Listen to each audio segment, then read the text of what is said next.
Welcome back to AI Unraveled, your weekly strategic briefing on the business impact of artificial intelligence. It is the week of February 15th, 2026. Google just reminded everyone who invented the transformer. The new Gemini 3 DeepThink update has crushed reasoning benchmarks, scoring 84% on ARC-AGI-2 and leaving OpenAI and Anthropic in the dust. But OpenAI isn't slowing down. They just launched Spark, an ultra-fast coding model that runs on Cerebras chips, signaling a major shift away from Nvidia. And in the boardroom, Anthropic has raised a historic $30 billion, doubling its valuation to $380 billion.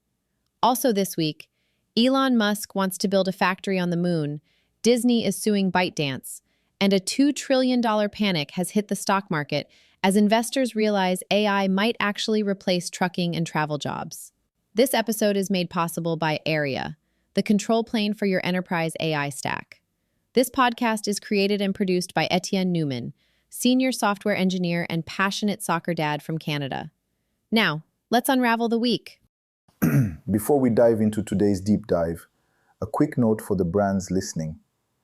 If you are trying to reach the architects of the AI revolution, not just the tourists, but the technical leaders actually building the stack, we are opening up limited partnership spots for Q1. See how we can simulate your product for the technical buyer at jamgamind.com/partners. All right, buckle up. Seriously. Because if you thought January was chaotic, this week, the week of February 8th to the 15th, 2026, it just, I don't know, it redefined the word. Violent is the word that comes to my mind. I'm looking at my screens, and it is a genuine split-screen reality. It is. On one monitor, you've got these technical breakthroughs that, we honestly thought were 2 years away. At least. Reasoning that shouldn't exist yet.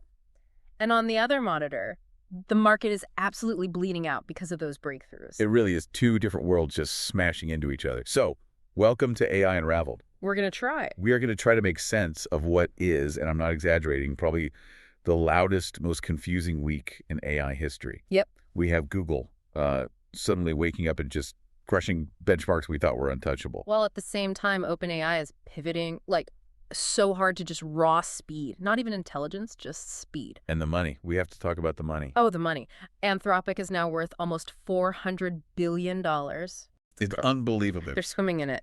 But then, a $2 trillion scare trade wipes out trucking, software, travel. And just to keep it weird, just to make sure things are completely surreal, we have Elon Musk. Of course. He wants to build a factory on the moon. With a catapult. Can't forget the The catapult. lunar catapult. We will get to that. Oh, we will. But we also have a judge in New York who just ruled that if you talk to an AI about, say, a legal problem, you have zero privacy. None. That is a terrifying precedent, and we are going to drill into exactly what that means. So that's the mission. Let's do it. Cut through the noise.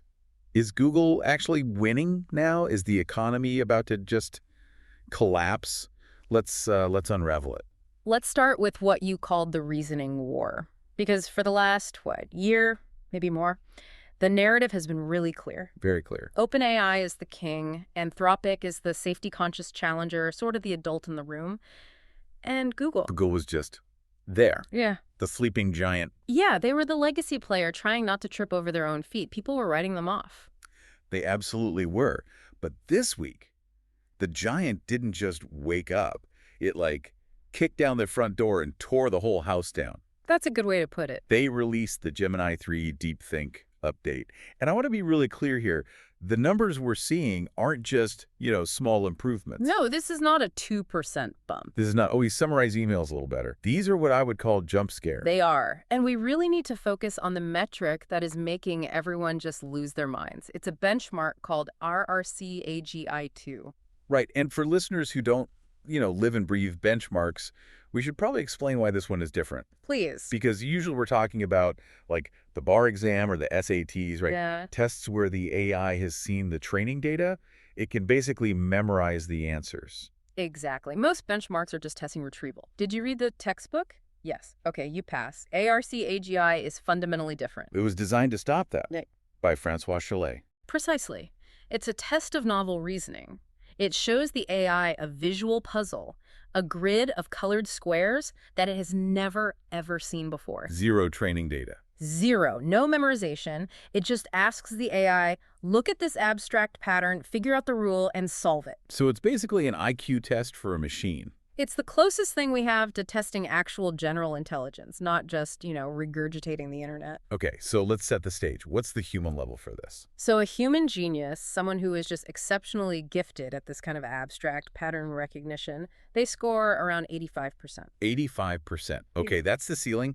Where were the models before this week? Well, OpenAI's GPT 5.2, which we all thought was pretty impressive, was at 52.9%. It's a little better than a coin flip. Basically. And Anthropic's Opus 4.6, which was the leader in this area, scored 68.8%. Okay, 68.8, so respectable. And DeepThink? DeepThink scored 84.6%. 84.6. Just let that sink in for a second. That's not just we beat you.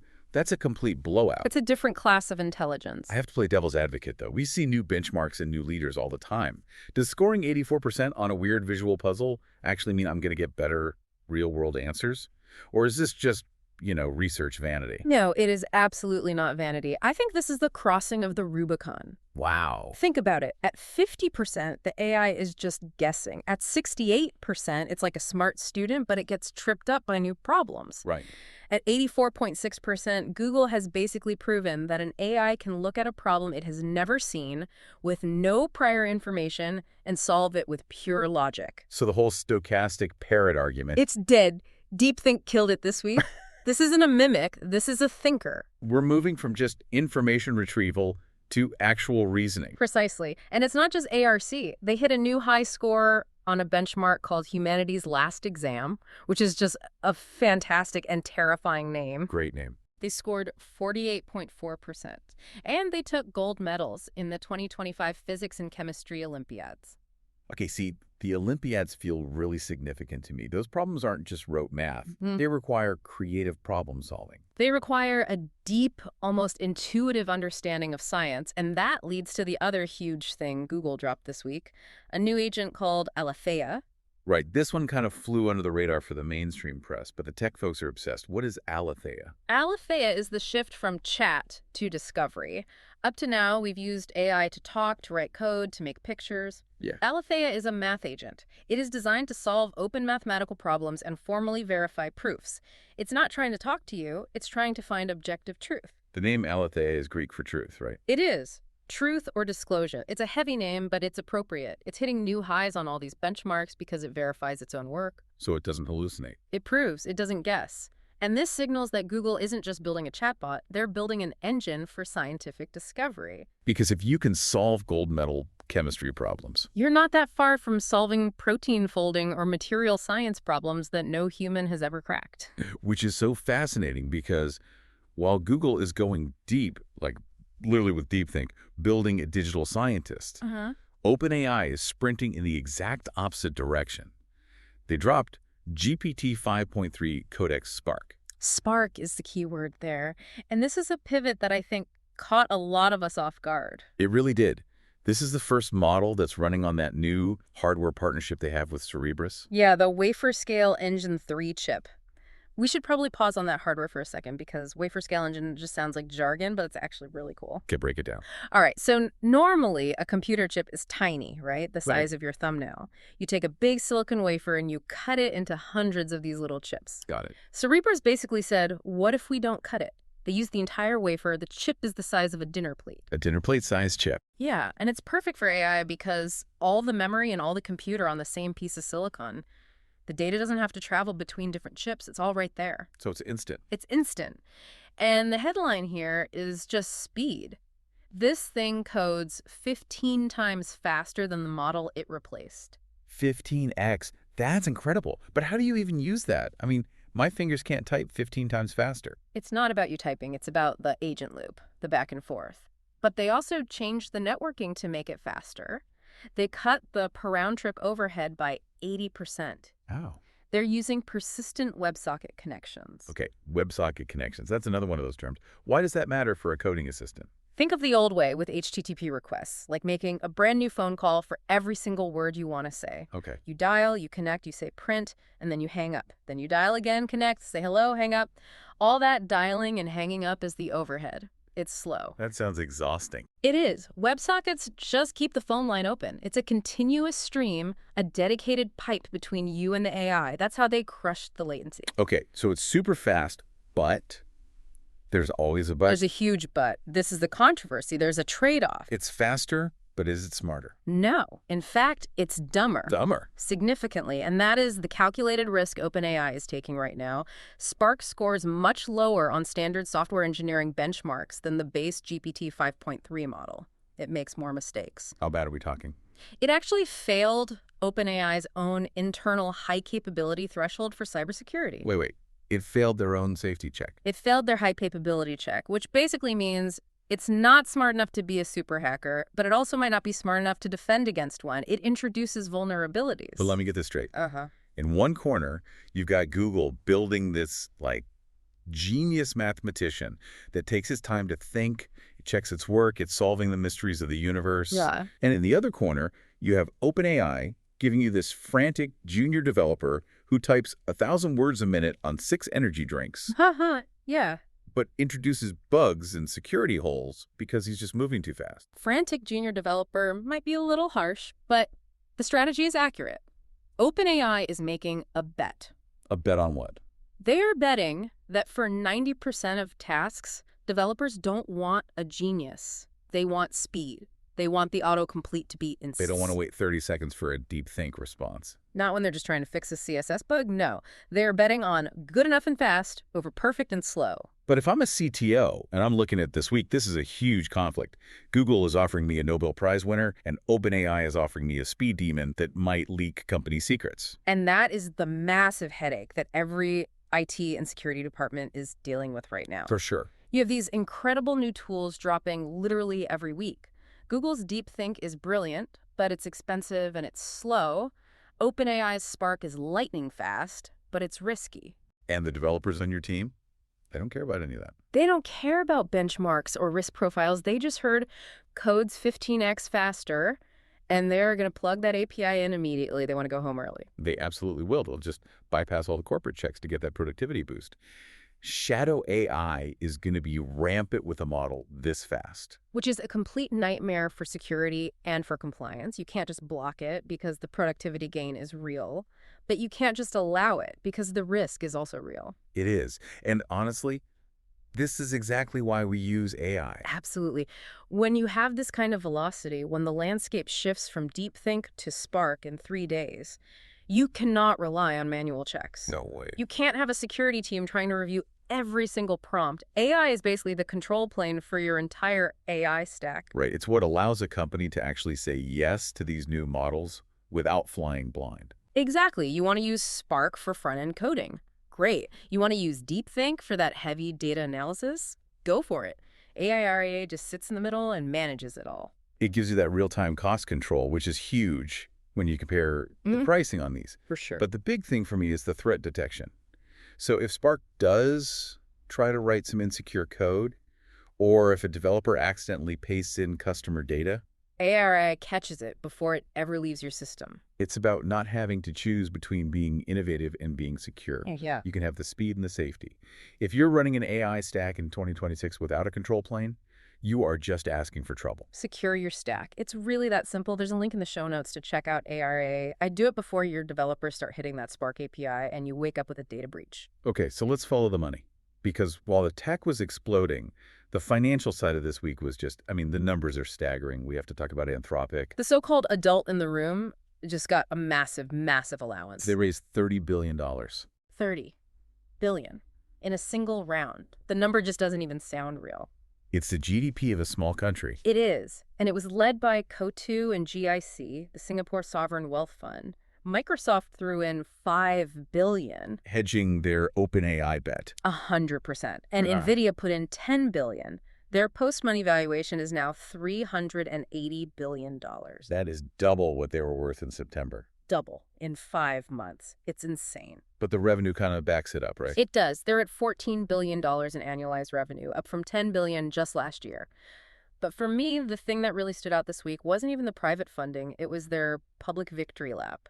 The Super Bowl ad. Oh, that ad was brutal. I loved how simple it was. It was incredibly smart marketing. For anyone who missed it, Anthropic ran this ad that basically just mocked every other chatbot without ever naming them. Right. It showed other AIs with, like, pop-up ads and bad advice and weird hallucinated images. Yeah. And then it just cuts to Claude. Clean, white screen, helpful professional answers. The tagline was basically, no ads, no nonsense. And it worked. Like a charm. Their downloads jumped 32% in 48 hours. Claude hit number 7 on the App Store. And the timing was just perfect because you can't make this stuff up. ChatGPT started rolling out ads to its free users that exact same week. So Anthropic gets to say, look, they're turning into spammy search engines, and we're the premium intelligence tool. That's the positioning. We are the premium enterprise-grade work partner. We don't sell your data, we don't show you ads, we just do the work. And Wall Street is clearly buying it. But, and this is the huge but, It's a big one. while Anthropic is popping champagne, the rest of the market is in a full-blown panic. This is the AI scare trade that everyone's talking about. A $2 trillion wipeout. We have to just pause on that number. $2 Trillion. just Evaporated from market caps this week. And it wasn't the AI companies that were losing the value, it was everyone else. Right. Specifically software, trucking, and travel. Let's break these down because this is where it gets real. Software had its steepest sell-off in 30 years. Morgan Stanley called it the largest non-recessionary drawdown ever. Think about that. The economy is fine, but software stocks are crashing like it's 2008. Why? Because investors are looking at tools like Anthropic's new Claude Cowork plugins, and they're asking a really scary question. Which is? Why do I need to pay for Salesforce? Why do I need this specialized enterprise software with a $50 per seat license when an AI agent can just build the workflow for me on the fly? So the idea is that seat-based SaaS is dead. That's what the market is betting on. If the AI is doing the work, you don't need a user interface for a human to click on. You just need the API. The entire business model of the last 20 years of tech is being questioned right now. Okay, but trucking. That's the one that threw me at first. The Russell 3000 trucking index, down 6.6%. Why is a chatbot hitting the trucking industry? Because it's not about the driving. Everyone hears AI and trucking and they think self-driving trucks. That's still a ways off. Right. This crash is about the logistics. It's about the freight brokerage. Okay, explain that. So imagine you're a freight broker in Nebraska. Your entire job is to stare at a screen, find a load of corn that needs to go to Chicago, find a trucker who is empty near the corn, call them, negotiate a rate, handle the paperwork. It's all information processing. It is white-collar work sitting on top of blue-collar work. And an AI agent can do that matching instantly. It can negotiate with 5,000 drivers at the same time via text message. It can optimize the routes better than any human. So the market thinks the entire supply chain management layer is about to be automated away. The middleman economy is being priced for extinction. Which makes sense. Yeah. And travel is the same story. Yeah. TripAdvisor down 29%, Booking Holdings down 22%. Same exact mechanic. Think about how you book a trip right now. You open 10 tabs, you browse, you compare prices. That's the value that TripAdvisor provides. Curation. Yeah. But if I have a personal AI agent that knows my calendar, my budget, my preferences, I don't browse. You just give it a command. I just say, book me a weekend trip to Paris for under $2,000. And my agent talks directly to the airline's API. The aggregator website becomes useless. The interface dies. If the AI is the browser, the ad-supported website just dies. Yep.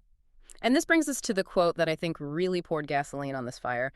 Mustafa Suleyman, the CEO of Microsoft AI, he went on record this week. He did not mince words. No, he did not. He said, I'm quoting, in 18 months, all white-collar work will be automated by AI. 18 months. That puts us in, what, August of 2027? It is an incredibly aggressive prediction, but when you look at Google's DeepThink scoring at human genius level on reasoning and OpenAI's Spark coding at 15x speed, is he wrong? The market certainly doesn't think he's wrong. No. They are pricing in the end of work right now in real time. They are betting that the entire middle layer of the economy management, logistics administration is about to get eaten. That is genuinely terrifying. Yeah. We're watching the market price in the obsolescence of human labor. And that contrast, right? AI stocks are booming, the real economy is crashing. It's creating this incredible social volatility, which I guess brings us to the one man who seems intent on leaving the planet entirely. Elon Musk. I mean, you expect big headlines from him, but this week was something else. The Moon Factory. He told his XAI staff, at an all-hands meeting no less, that they need a lunar manufacturing facility, a factory, on the moon to build AI satellites.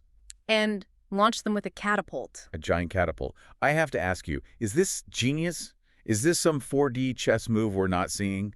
Or is this just a distraction? Look, from a pure physics perspective, a lunar catapult or a mass driver, it actually makes some sense. It does. Yeah, you have lower gravity, no atmosphere. It is way easier and cheaper to launch mass from the moon than it is from Earth. You don't need these massive chemical rockets. You can just fling stuff into orbit. So the physics is sound. The physics works. But the law? The logistics? It's a complete minefield. The 1967 Outer Space Treaty has very specific rules about resource extraction.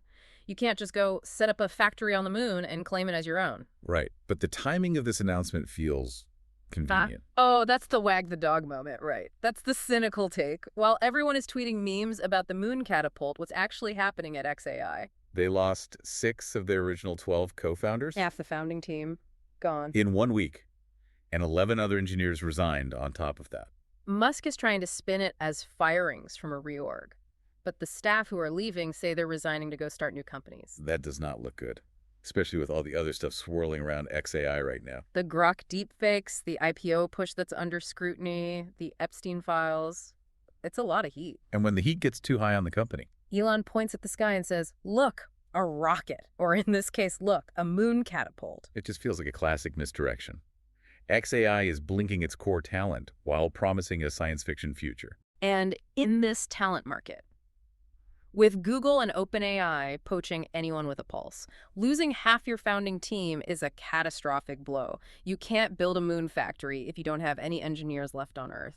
Okay, let's pivot to the darker side of this week. We talked about the market crashing, but there was a legal ruling out of New York that I think affects every single person listening.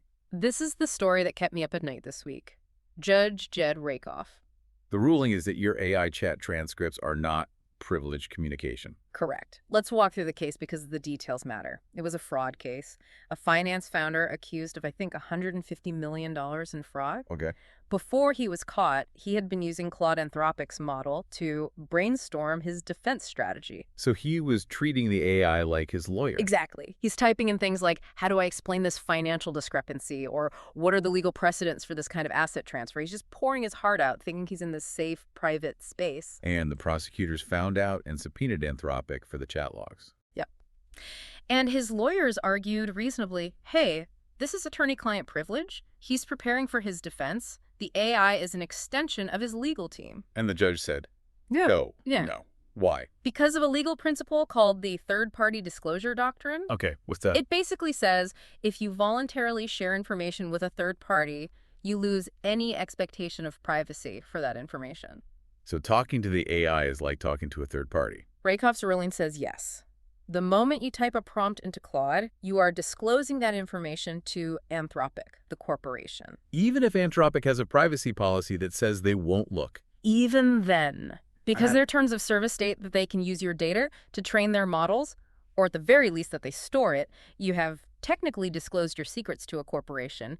Privilege is waived. That is a massive precedent. So if you're a CEO asking ChatGPT about a merger, or an employee asking about a harassment issue, Or just a regular person asking about a messy divorce, a prosecutor can read every single word. It is all discoverable in court. that completely kills the idea of AI as a personal confidant. It should. If you are listening to this, I'm being serious. Do not confess crimes to a chatbot. Do not discuss legal strategy with a chatbot. Treat every prompt box like it's a public bulletin board in the middle of Times Square. And speaking of public exposure, Meta apparently decided this was the perfect week to confirm our worst privacy fears about their smart glasses. Name tag. The ultimate doxing machine. This is the facial recognition feature for the Ray-Ban glasses. Yeah. Yeah. An internal memo leaked, and it revealed they're planning to launch this. You look at someone on the street, and it will pop up their name, their social media, whatever info it can find. That's bad enough. But the cynical part. The memo explicitly said to launch it during a dynamic political environment. Translation. Drop it while the world is on fire so nobody notices. Exactly. Let's roll out the surveillance state tech while everyone is distracted by the elections or the market crash, so the civil liberty groups are too busy to sue us. That is just incredibly Machiavellian. It basically creates a world where anonymity in public is dead. Anyone with $300 glasses can instantly know who you are. And you combine that with this cultural shift we're seeing at OpenAI this week. I don't know if you caught this IRS filing. I did. It's such a subtle change, but it's chilling. They changed their mission statement on their tax documents. It used to be that their mission was to build AI that safely benefits humanity. Yeah, now it's just to benefit humanity. They took safety out of the mission statement. At the exact same time, they announced they're retiring GPT-4o. Right, and people are having, well, what they're calling withdrawals. Yeah, GPT-4o was that super empathetic voice model. It was flirty. People got really attached to it. They're protesting because they feel like they formed actual relationships with it. And you have to remember, that model scored very high for sycophancy. It was designed to tell people what they wanted to hear. It was even involved in lawsuits about AI psychosis, where users became delusional. So let's put it all together. OpenAI is retiring the AI girlfriend model that caused psychological issues. They are removing safety from their core mission, and they just partnered with defense companies to build voice-controlled drone swarms. That's the trifecta. They are moving away from the cuddly Hearst-style branding and moving directly toward military contracts and raw, unregulated speed. It's a hardening of the entire industry. It really feels like the honeymoon phase of AI is completely over. Oh, yeah. We are now in the industrial military surveillance phase. And the user is just caught in the middle. We're losing our privacy to Meta, our legal privilege to the courts, and our emotional support chatbot to OpenAI. It's a rough week to be a user. Okay, before we wrap, let's hit the rapid fire round. A few other big movers this week. First up, the mouse is angry. You never, ever fight the mouse. Disney sent a cease and desist letter to ByteDance. This is over Sedence 2.0, their new video generator. Disney called it a virtual smash and grab. Apparently, ByteDance used a ton of Marvel and Star Wars characters in the training data so you could generate clips of Iron Man. Disney is not having it. And they have a $1 billion stake in OpenAI, so this is kind of a proxy war. It is. It's Disney and OpenAI versus TikTok in China. And speaking of ByteDance, they also launched Dubao 2.0. Yeah, a big upgrade to China's most popular chatbot. They're getting it ready for the agent era, just like everyone else. But they are feeling the heat from Alibaba's model, Qwen, which just surged to 58 million users. The competition in China is just as fierce as it is here. Absolutely. And finally, a piece of financial news that tells you everything about how long big tech thinks this boom is going to last. Alphabet. Google's parent company, they're selling bonds. Not just any bonds. 100-year bonds. It's a century bond. They are borrowing money in British pounds that they will not pay back until the year 2126. That is an incredible bet on the future. They are building data centers and power plants that they expect to be generating returns for 100 years. It signals they don't see AI as a bubble. They see it as the literal foundation of the next century of civilization, and they're locking in the capital to build it right now. Okay, let's try to bring this all back home. We started this deep dive by asking if Google is winning and if the economy is breaking. And after all this, the answer seems to be yes and yes. Google has the brains. They have the reasoning with DeepThink. That 84% score is the real deal. It's the genius AI we were promised. And OpenAI has the speed with Spark. They're making a bet on pace over perfection to capture the entire developer market. Anthropic has the money, a $380 billion valuation, and they have the trust of the enterprise market. And the economy. The economy has the fear. A $2 trillion crash in real-world sectors because investors believe the end of white-collar work is just 18 months away. It is so much to process. But here is the final thought I want to leave you with today. We are watching the market price in the end of work for truckers and coders and travel agents. At the exact same time, a judge has ruled that our private conversations with these very same machines are public record. It's an incredible paradox. We're building these guys that can do our jobs better than we can, but we can't even trust them with our secrets. We're handing over all our economic value and all our privacy at the same time. Wow. So if Microsoft's Mustafa Suleyman is right, if white-collar work really does end in 18 months, my question to you, to everyone listening, is this. What is your plan for month 19? That is a question. Keep your stack secure, keep your eyes open, and we will see you next week on AI Unraveled. A human, everyone. That wraps up our briefing for the week. The signal for this week is acceleration. We are seeing acceleration in reasoning with DeepThink, acceleration in coding speed with Spark, and massive acceleration in capital with Anthropic's $30 billion raise. The industry is moving faster than ever, even if it means breaking a few things, like the stock market or privacy norms, along the way. This podcast is created and produced by Etienne Newman, senior software engineer and passionate soccer dad from Canada. Please subscribe and share. Until next week, keep unraveling the future. And before you go, if your company is building the tools that power the workflows we talked about today, I'd love to showcase them to this audience. We don't just run ads, we build technical simulations that prove your value. Let's build something together. Visit jamgamind.com/partners to get started. Until next time, keep building.